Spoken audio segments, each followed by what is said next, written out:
जब तक वो ग्राउंड में नहीं आएगा, जब तक किसान को किसान का हक नहीं मिलेगा, हम पीछे छोड़ने वाले नहीं है। सबसे बड़ा दुर्भाग्य ये है, इस देश में जब जब सरकारें चेंज हुई हैं, उन्होंने सबसे पहला क्वेश्चन कराया जवान और किसान के लिए। लेकिन जैसी सत्ता में आके शपथ लेते हैं, उनका सबसे बड़ा टारगेट ही किसान और जवान रहता है।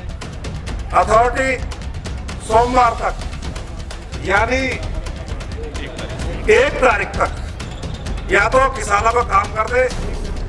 हम कर्जा खाए बैठे हैं, हम कर्जा खाए बैठे हैं गुरु गोविंद की कुर्बानी का। हम क्या एहसान चुकाएंगे उनकी आंखों के पानी का। हम उनकी गर्जा करते हैं आजादी के आधारों में, जिनके आगे जिनके 2-2 बेटे चुने गए दीवारों में। नमस्कार, चेतना मंच देख रहे हैं आप। मेरा नाम संजय है। इस वक्त हम नोएडा अथॉरिटी पे हैं। यहाँ पे किसान 5 सालों से धरना प्रदर्शन करते आ रहे हैं क्योंकि इनकी मांगे मानी नहीं जा रही है। 11 दिसंबर से किसान फिर से बैठे हुए हैं धरना प्रदर्शन पे और आज 3 जगह के किसान यहाँ पे आए हुए हैं। NTPC, greater Noida authority, Yamuna authority और नोएडा अथॉरिटी मिलाकर के 4 हो जाता है। ये चारों जगह के किसान महासभा लगाए हैं और ये निर्णय लेंगे अथॉरिटी चलना है या फिर बंद करना है। एनटीपीसी को चलने देंगे या बंद करेंगे। ग्रेटर नोएडा अथॉरिटी चलेगी या बंद होगी। किसानों की मांग मानी जाती है तो सब कुछ चलेगा और नहीं माना जाता है तो बंद होगा। ये निर्णय आज होना है। चारों जगह के किसान निर्णय लेंगे। सुखबीर खलीफा जी हैं, हम उनसे भी बात करेंगे। यहाँ पे तमाम लोग हैं, हम उनसे भी बात करेंगे और जानेंगे आखिर मुद्दा क्या है। लोकसभा इलेक्शन से पहले लोग अभी भी धरना पे बैठे हैं, तो इसका रुख लोकसभा इलेक्शन में क्या भारी पड़ सकता है भारतीय जनता पार्टी को, पूरी इस वीडियो में देखेंगे। हम कर्जा खाए बैठे हैं, हम कर्जा खाए बैठे हैं गुरु गोविंद की कुर्बानी का। हम क्या एहसान चुकाएंगे उनकी आंखों के पानी का। हम उनकी गणना करते हैं आजादी के आधारों में, जिनके आगे जिनके 2-2 बेटे चुने गए दीवारों में। जोरावर और फतेह सिंह आज बलिदान दिवस है। मैं उन पुण्य आत्माओं को सलाम करता हूँ। मैं यहीं से बात शुरू करता हूँ, अपने समाज की हस्तियों को सलाम करता हूँ। सबसे बड़ा दुर्भाग्य ये है, इस देश में जब जब सरकारें चेंज हुई हैं, उन्होंने सबसे पहला क्वेश्चन कराया जवान और किसान के लिए। लेकिन जैसी सत्ता में आके शपथ लेते हैं, उनका सबसे बड़ा टारगेट ही किसान और जवान रहता है। आज पूरे उत्तर प्रदेश में राष्ट्रीय लोकदल पार्टी ने पूरे 75 जिलों में आज ज्ञापन दिए डीएम महोदय के द्वारा कि जो नौजवानों के साथ जो भर्ती हुई है पुलिस भर्ती में, उनकी आयु के ऊपर, क्योंकि जो 5 साल से लगातार जो भर्ती तैयारी कर रहे थे और कोरोना काल में सुप्रीम कोर्ट की ये गाइडलाइन है कि जो कोरोना काल में समय गया है उसकी कहीं ना कहीं उसका फायदा मिले, लेकिन सरकार ने उसको अनदेखा करते हुए 18 से 22 साल की आयु कर दी। दूसरा, जवान के साथ में किसान की दुर्दशा करने में सरकार कसर नहीं छोड़ रही है और इस लड़ाई को लोकदल बड़ी मजबूती से लड़ रहा है। सर, आप लोगों की मांगे क्या है? हमारी पहली बात तो मांग नहीं है, हमारे करार है और करार हमारे बोर्ड में ये पास कर चुके हैं, ये हाँ भर चुके हैं कि आपका ये बनता है। 10% प्लॉट हमारा बनता है, बोर्ड में पास हो चुका है। आबादी निस्तारण के लिए 450 मीटर से 1000 मीटर वो इस बोर्ड में पास कर चुके हैं। हमारे 5% के प्लॉटों में कॉमर्शियल गतिविधि के लिए बोर्ड में पास कर चुके हैं। सारे मुद्दे बोर्ड में पास कर चुके हैं कि अभी आपका ये बनता है, आपका काम करना है। अरे तो बेईमानों का दो ना। अब जब बोर्ड में पास हो चुका है तो फिर कहाँ, जमीन पे क्यों नहीं उतर पा रही है? बात लड़ाई उसी की है बस। हम ये चाहते हैं, वो ये कहते हैं भी आपको लिख के दे दिया, इतना कम है क्या? हमारा इतने से पेट थोड़ी भरता है। जब तक वो ग्राउंड में नहीं आएगा, जब तक किसान को किसान का हक नहीं मिलेगा, हम पीछे छोड़ने वाले नहीं है। निश्चित तौर पर अभी हमने अथॉरिटी बंद करने का 2 जनवरी को निर्णय लिया है पंचायत में, उस पर पूरी तरह से खरा उतरेंगे और इसको पूरी तरह बंद करेंगे। अभी यहाँ पे कितने गांव के किसान बैठे हुए हैं? यहाँ पर 105 गांवों के हैं, जिसमें 24 गांव एनटीपीसी के हैं। एनटीपीसी को भी 5 जनवरी को बंद करेंगे अगर उन्होंने काम नहीं किया तो। 2 जनवरी को नोएडा प्राधिकरण, 5 जनवरी को एनटीपीसी सेक्टर 24 दफ्तर उसका बंद करेंगे। निश्चित तौर पर 105 गांवों के किसान हैं, पूरी तरह एक साथ हैं, पूरी मुस्तैदी से डटे हुए हैं। दोनों जगह धरना दिन रात का चल रहा है, पीछे हटने कोई सवाल नहीं। सर, जब भी किसान धरना प्रदर्शन में बैठते हैं तो चेतना मंच हमेशा कवर करता है। पहले जब ग्रेटर नोएडा पे धरना प्रदर्शन बैठे थे तो पुलिस द्वारा लाठीचार्ज किया गया, क्या ऐसा यहाँ पे भी कुछ हुआ है? चेतना मंच ने हमेशा किसानों का साथ दिया है और मैं बीच बीच में देखता हूँ ऐसे शब्द लिखे हैं, बड़े उत्साहित शब्द देते हैं चेतना मंच वाले। निश्चित तौर पर आगे आने वाले समय में आप देखेंगे पूरी तरह से हमारे जो भी हम कहते हैं उसी रूप में करते हैं। आप आगे आगे देखिए होता क्या है। निश्चित तौर पर अपना हक लिए बगैर यहाँ से कोई जाने वाला नहीं है। जो बीजेपी सरकार ये कहती थी कि जब हम सत्ता में आएंगे किसानों के आय डबल कर देंगे, लेकिन जब आप लोगों को हम धरना पे बैठे देखते हैं तो पता नहीं चल पाता है। आप लोगों के मन में क्या चलता है? मन में ही चलता है। वो आय दुगनी करे एक बात करे, मेरा घर छिन रहा है। 1932 के बाद में इन्होंने बढ़ी हुई आबादी को स्वीकार नहीं करा। कोई मान सकता है इस बात को कि 1932 के बाद में हमारी आबादी ना बढ़ी हो? कोई कुछ नहीं है। उसके बाद में कुछ स्वीकार नहीं करते, उसको एक्सटेंडेड आबादी घोषित करके उसका अधिग्रहण कर लिया है। आए दिन जो अपना इनका नाम चढ़ा हमारे घरों पर, आए दिन कभी बुलडोजर जाता है, कभी नोटिस चस्पा करते हैं, शोषण होता है, बस और कुछ नहीं है। सब कुछ दुष्टता के खिलाफ, दानवता के खिलाफ, भ्रष्टाचार के खिलाफ लड़ने की एक कयावत है बस। अगर आप लोगों की डिमांड नहीं मानी जाती है तो फिर 2024 का रुख क्या रहेगा? क्योंकि इलेक्शन बहुत ही नज़दीक है। सब कुछ जानते हैं, वोट की चोट भी कर देंगे। और दिल्ली भी दूर नहीं है और लखनऊ भी दूर नहीं है। दिल्ली भी कुछ कर सकते हैं, लखनऊ भी कुछ कर सकते हैं। पहले अभी अथॉरिटी देख लेते हैं, अगर ये करती है ठीक है ना तो और फैसले भी हो जाएंगे। बहुत अच्छा लगा आपसे बात करके। मेरी पंचायत का निर्णय है, धनवान व्यक्ति बैठे हैं और उनका निर्णय सर माथे पर। निश्चित तौर पर सर्वसम्मति से यह निर्णय लिया गया है, अथॉरिटी सोमवार तक यानी 1 तारीख तक या तो किसानों का काम कर दे 1 जनवरी तक, नहीं तो 2 जनवरी को दिन मंगलवार को हनुमान जी को बुलाकर और यह अथॉरिटी बंद कर देंगे।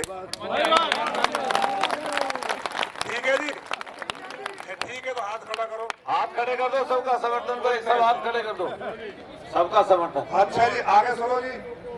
और एनटीपीसी सुन लो। देखो बात क्या है, हमारे मुद्दे सारे के सारे बोर्ड में आ चुके हैं। कोई बातचीत नहीं करनी, सिर्फ इनको धरातल पर उतारना है बस। ऐसे ही एनटीपीसी वाला मैटर है, कमेटी गठित हुई और कमेटी में ये निर्णय हुआ किसानों के पक्ष में कि एनटीपीसी अधिकारी है, एनटीपीसी समाधान करे, परंतु एनटीपीसी समाधान करने के मूड में नहीं है।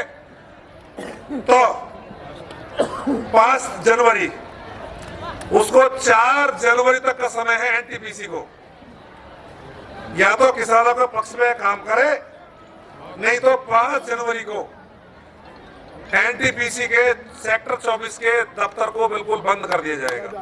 क्या लगता है अगर यही रहा, किसानों की मांग नहीं मानी गई तो 24 का रुख क्या रहने वाला? 24 का रुख जो दिल्ली का और जो खलीफा जी ने कहे हुए लखनऊ का। कहाँ से आए हैं आप? मैं बदौली गांव से हूँ। बदौली गांव से आए हैं। भारतीय किसान परिषद के भारतीय किसान परिषद से। खलीफा। अगर किसानों की मांग पूरी नहीं हुई, क्योंकि अभी से नहीं, आप लोग 1 साल से धरना प्रदर्शन पर बैठे हैं, और सिर्फ 1 साल से नहीं 5 साल से, है ना? 1 साल से चेतना मंच में जब से मैं जुड़ा हूं तब से देखता हुआ आ रहा हूं आपको। तो आप लोगों को क्या लगता है, अगर आपकी डिमांड नहीं मानी गई, मांगे नहीं मानी गई, ऐसा ही रहा जैसे 5 साल से चलता आया है, तो 24 का रुख क्या होने वाला है? 24 का रुख तो बिल्कुल यहाँ से जो हमारे सांसद विधायक उनका विरोध किया जाएगा। यहाँ पूरी एक हम कैंपेन चलाएंगे इनके खिलाफ, अगर हमारी बातें नहीं मानी जाएंगी। बातें क्या जी, हमारा करार है, हमारे जब खेत इन्होंने लिए थे, हमसे करार किया था मुआवजे का 5% प्लॉट देने का, 64% कोर्ट ने कर दिया, 10% कोर्ट ने कर दिया, 64 दे दिया इन्होंने, 10% में ये आनाकानी कर रहे हैं। कुछ लोगों को दे दिया है जो कोर्ट चले गए, जो इनकी अपील पे रुक गए थे, इन्होंने कहा था कि भाई हम अब सभी को देंगे, कोई कोर्ट नहीं जाएगा, हम देंगे। इन्होंने बाकायदा विज्ञापन निकाले हैं अखबार में, बाकायदा अनाउंसमेंट कराए हैं। उसके बाद लोग रुके हैं, अब उन लोगों को दे नहीं रहे हैं, कह रहे हैं कि भाई आप तो कोर्ट नहीं गए, उसके आधार पर रोका जा रहा है। अगर हमारी ये करार जो है, जो भी नोएडा अथॉरिटी से करार है, हमारे जो घर हैं उनको इन्होंने अपने नाम कर लिया है। पता नहीं क्या सोच है, क्या चक्कर है, समझ से बाहर है। खाने कमाने के चक्कर में लगे हुए हैं, घरों पे तोड़ने जाते हैं, पैसे दे देता तो छोड़ देते हैं, नहीं तो उसको अतिक्रमण तक तोड़ दिया जाता है। अगले दिन पेपर में आता है कि जी 5 करोड़ की संपत्ति को इनसे मुक्त कराया अतिक्रमण से। ये हो रहा है सभी। सांसद या विधायक दोनों यहीं रहते हैं, एक कोलास हॉस्पिटल के पास, यहीं पे बगल में, ये दोनों नोएडा में रहते हैं। कभी आए आप लोगों के समर्थन में, कुछ बातें कह के गए, कुछ सहानुभूति, कुछ प्रकट हुआ? हाँ, हमारे पिछले 2021 का जो धरना था उसमें हमारे सांसद भी आए, विधायक भी आए, और उन्होंने वादा किया, किसानों से आश्वासन दिया कि आपकी आबादी और 10% का निस्तारण यहाँ से अवश्य अथॉरिटी से होगा। और अभी चुनाव का टाइम है, उसके राज्यसभा के चुनाव थे और ये चुनाव होने से पहले पहले आपका काम होगा, लेकिन वो कोरा झूठ था, कोरा झूठा आश्वासन था। हम उसके बाद भी मिलने गए, सांसद जी से मिले और विधायक जी से मिले, लेकिन वहाँ वही झूठ का पुलिंदा उनके पास है और कुछ नहीं है इसके अलावा। झूठ बोल रहे हैं। बात यूँ है, मनुष्य कहता है कि मरता हुआ क्या नहीं करता। एक मेरा हेडिंग है, क्वेश्चन है यूँ कि मरता हुआ क्या नहीं करता। किसान मरा पड़ा है, और जब मरा पड़ा तो सब कुछ करेगा। टाइम टाइम पर हम सूचित करते जा रहे हैं, विधायक को भी, एमपी को भी, अपने यहाँ की पुलिस कमिश्नर को भी, जो यहाँ का चेयरमैन था उसको भी, और जो यहाँ के नेतागण और है उनको भी, कि भाई हमारा हक है, सब मान रहे, मानने को तैयार है। बोर्ड मीटिंग में पास कर दिया, शासन को न भेजा, अब हम बैठ गए तो अब शासन को भेजा है, अब शासन को भेज दिया तो वह करवा कर न ला रहे। हमने कही कोई रेल के वहाँ में तो आएगा न लद के डिब्बा में। भाई एयरप्लेन से जो अपने काम कर सकते हो 2 दिन में सब करवा लो।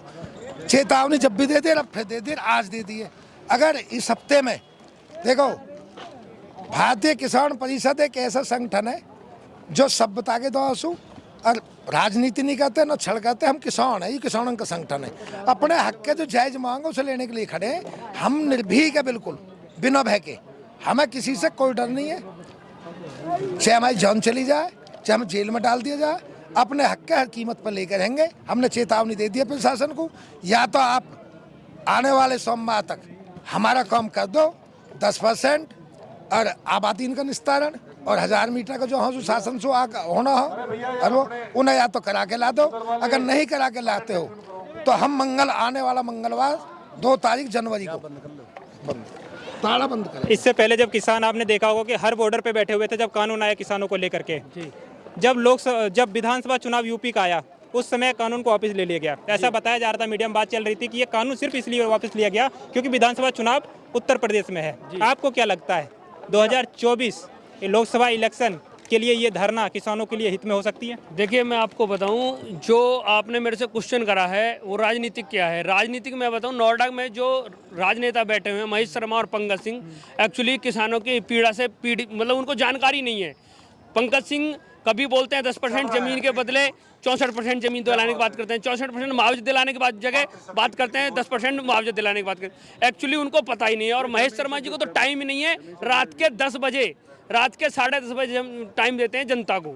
बताओ कौन विधायक, कौन सांसद रात को 10 बजे देगा? कौन जनता रात को 10:30 बजे विधायक से, सांसद से मिलना जाएगी? ये जो हमारे नेता बैठे हुए हैं, ये मतलब राजा के बेटा हैं। ये यहाँ आकर के बैठ गए जनता के दुख दर्द का, इन्हें कोई पता ही नहीं है, कोई लमी नहीं है। रही बात आपने जो क्वेश्चन किया था, भैया वो तो हम अल्पसंख्यक हो चुके हैं यहाँ के किसान, क्या करेंगे? वोट ये सेक्टर वाले दे देते हैं उन्हें, उन पर जानकारी नहीं है उन लोगों को। जी, मतलब माइग्रेट किए हुए जो लोग हैं जी, उनके वजह से आपकी आवाज़ दब जा रही है? बिल्कुल, हमारी उनकी वजह से हमारी आवाज़ दब रही है, बिल्कुल दब रही है। आंदोलन कब तक चलेगा ये? आंदोलन तो भैया उसका कोई टाइम नहीं है। आंदोलन की बार नहीं रुकने वाला, ना ही हटने वाले हैं हम। आर पार की लड़ाई है, आर पार आंदोलन होगा। कहाँ से आए आप? एनटीपीसी दादरी हैं। वहाँ पे धरने का क्या? हम प्रभावित लोग हैं बहुत ज़्यादा, और हम इतना प्रभावित हैं कि लोगों को जो सांसें नहीं मिल पा रही हैं, उससे इतना प्रदूषण बढ़ा रखा है इसने कि जिससे लोग जो यहाँ पर बहुत सारी बीमारियाँ फैली हुई हैं, और जो सुविधाएं इन्होंने लिख के दे रखी हैं वो भी पूरी नहीं कर रहे हैं। गांव विकासों में कोई विकास नहीं है, कागजों में सब कुछ दे देते हैं, लेकिन इसमें नहीं, धरती पे कुछ नहीं है। कितने लोग हैं वहाँ पे धरना प्रदर्शन? बहुत लोग हैं, सैकड़ों की संख्या में। कब तक चलेगा वो? कोई पता नहीं है। कोई पता नहीं है। कहाँ से हैं आप? जी, एनटीपीसी से। एनटीपीसी से। वहाँ पे धरना प्रदर्शन चल रहा है? जी, यही है। आप क्या करते हैं काम? जी, मैं अभी स्टूडेंट हूँ। स्टूडेंट हैं जी। क्या लगता है कि ये धरना प्रदर्शन कब तक खींचेगा? सरकार समझ पाएगी आपके दर्दों को? सरकार तक ये नुमाइंदे जो हैं यही नहीं पूछने दे रहे अभी बात को। जो यहाँ पर जो अभी हमारे विधायक हैं, सांसद हैं, ये वहाँ तक बात ही नहीं चलन दे रहे। यहीं कहीं बात को घोर घेट लेते हैं, सोचते हैं कहीं कहीं मसला ख़त्म कर। जब कुछ मोमेंट तकड़ा होता है वहाँ ये कह देते हैं कि चलो हम आपकी सुनवाई को आगे कर देते हैं, आगे के लिए भेज देते हैं। वहाँ तक फिर क्या है, वहीं का रम डोला वहीं ख़त्म हो जाता है, आगे के लिए कुछ कर नहीं पाते। जहाँ यहाँ पर जो एनटीपीसी में अभी जो है हेपेटाइटिस की बीमारी, कैंसर बीमारी, वहाँ 50% से 60% उनको बीमारी यही है। हेपेटाइटिस हुआ, कैंसर की बीमारी आए दिन लगे जा रही हैं। वायु प्रदूषण का आप तो मीडिया में देख लेते हैं कि एयर इंडेक्स की क्या हालत है, लेकिन किसान जिस मुद्दा को उठा रहे हैं वो काफ़ी गंभीर मुद्दा है। बीमारियां हो जाती है, लोग कहाँ इलाज करवाएंगे, क्योंकि स्वास्थ्य व्यवस्था का हालत आपको पता है। क्या लगता है सर, कब तक ये आंदोलन चलता रहेगा? ये चलेगा जब तक हमारा हिसाब नहीं होगा किसानों का, तो इतने तो चलता रहेगा। एनटीपीसी का भी यहाँ का भी। यहाँ पे देखेंगे अगर तो ये, अगर आप इधर देखें तो यहाँ पे पूरी यहाँ भर जाता है। जब भी लोग बैठते हैं यहाँ पे धरना पेड़, तो आपको इधर कहीं भी लोग ही लोग नजर आएंगे। कहाँ से आए अम्मा जी? गुलाबटी से। गुलाबटी से? हाँ। पूरे दिन बैठे? पूरे दिन बैठे हैं, यहाँ भी पूरे दिन बैठे हैं। हमें है 11 दिन बैठे बैठे भूखे प्यासे पड़े रहे हैं बेटा, पर एनटीपीसी को कोई अफसर लेकर के नहीं आयो, ना काई बात को राजी है ना लेकर के आवे। तो बताओ क्या करें, जाड़े भीड़े में मर जाए हैं, आवाज भी ना लिख रहे हैं। हाँ, रोड पे पड़े हैं। ये सुपनेन में भी ना सोची कि रोड पे पड़ेंगे यहाँ। बाद में मोदी जी आते कहिए, कोई भी विधायक आए हो सुनने को और बताने को कुछ सुनी ना कर। मोदी जी भी हमने ही बनाए। जब हम किसान लोग ना देते वोट, तो मोदी जी कैसे बन जाते नेताजी? तो मोदी जी हमारी भी ना सुने। हम किसान रोड पे पड़ी है, जनानी पड़ी है। कोई भी नेता आवे है, उन्हें शर्म आनी चाहिए मोदी जी है कि जो हमारी महिला शक्ति की भी ना सुन रहे। यो तो देखनी चाहिए जो नेता लोग हैं तो वो सबको कामना पूरी करें, तो हमारी भी तो करें। क्या मांगे आपके मोदी जी? हमारी ये मांग है कि हमारी एनटीपीसी ने सारी जमीन ले ली, हमारे बच्चे को नौकरी चाहिए, रोजगार, और हमारा मुआवजा चाहिए जो हमारी जमीन गई है। सरकारी हॉस्पिटल भी चाहिए। सरकारी हॉस्पिटल तो है, कहाँ है? एनटीपीसी में जो नौकरी बारे हैं उनको इलाज हो और काई को ना हो तो ना, और किसी को ना हो। गरीब आदमी पर कहाँ का 1-1 लाख लगे बीमारी में। बाजी को 2-2 लाख में है तनख्वाह। हमारे बालकन को प्राइवेट भी नौकरी ना 10,000 की भी। 5,000 की। बता हम कैसे तो बालकन ने पाले, काय तो अपना गुजारा करें, क्या करें? बालक डोले बेरुआ बेरन बालक, उनकी बदनामी और हो रहे, वाहियात हो रहे। जब उनको पढ़ाने को पैसा नहीं है तो बालक तो वाहियात होंगे। कहाँ से आए अम्मा आप? हम गुलाबटी से आए हैं, छोटी गुलाबटी से। पूरे दिन धरना में बैठते हैं? हाँ, धरना हमें 10 दिन हो गए धरते लिख रहे हुए, हमने अपने बालक भी ना देखे आए हुए हैं।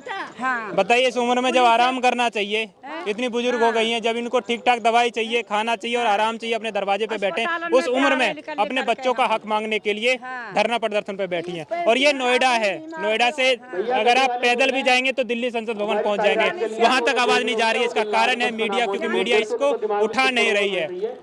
क्या लगता है कब तक? हमारी लौंडिया कुआरी डोले है, जब हमारे धरती नहीं, जमीन नहीं, कुछ नहीं सावधान हो ना तो दिल्ली कोई दूर ना है। हम दिल्ली तोली भी जाने को तैयार है, चाहे पैदल भी कूच करनी पड़े, मैं बताऊं। और सब गेट तोड़ दिए जाएंगे, तोड़ने में कोई ना। तो ये देखा आपने नोएडा अथॉरिटी से किसानों की मांग। संजय यादव मेरा नाम है, कैमरा के पीछे तुषार गुप्ता जी हैं। बहुत बहुत धन्यवाद।